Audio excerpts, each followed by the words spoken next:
Hi everyone, I'm back, and I told you I was going to keep scribing and just experimenting and letting this lead me,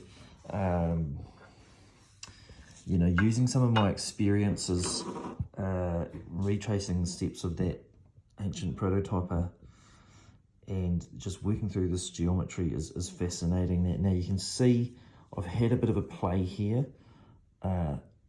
Some lines I'm unsure whether I use or not, but I'll talk you through it if I can. So I found it quite interesting to, if we look at this one, just to build this picture up, I found it quite interesting. Okay, what if I drew a line through here? So you can see I did that.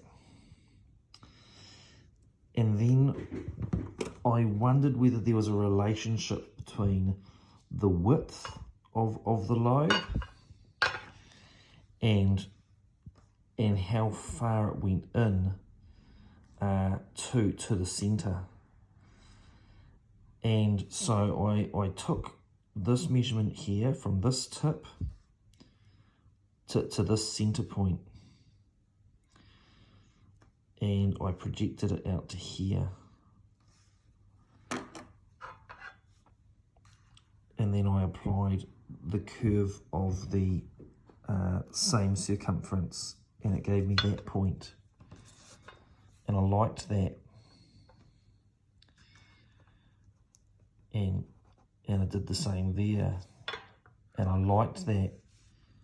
And it really started looking quite similar proportionately to perhaps a bird's eye view of the disc. Yeah. And this is where you go into the mind bend, because there's a curvature in this lobe as the wave emerges and then crashes. I always think it's like a barreling wave, and this is like the back of a barreling wave of a peak. So your mind starts doing gymnastics because you're trying to visualize curvature. So I kept playing anyway. Actually, I'm explaining it backwards as to how I did it. I actually did this bit first, but so I put this curve in here, and I just decided to butt this curve up, to this line here, but over here, and to let it touch the edge of this triangle and see where it intersected here. This is fascinating. I got that curve, and that was sort of reminiscent of what I was cutting out with my plastic model before I curved the blade over. So I replicated, and I've got this, and I'm thinking, okay, this is cool shape. I still have a dilemma on the corner. How does this shape connect? Because obviously, it comes down to a vertex.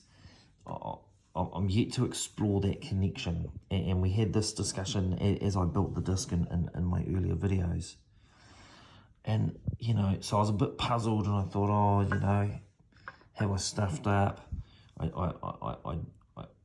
tried to do a line parallel to this 120-degree angle out here with a paper fold, and parallel a point back here to see if it revealed anything, perhaps about the attachment.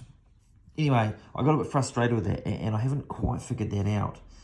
But then I wondered one thing. I wonder if this geometry here, if this point and this point are brought on top of each other, I wonder what happens as far as a curvature. And I thought that was interesting. I don't know if I'm going to be able to do this on video, but I stabbed a pinhole through, so one moment.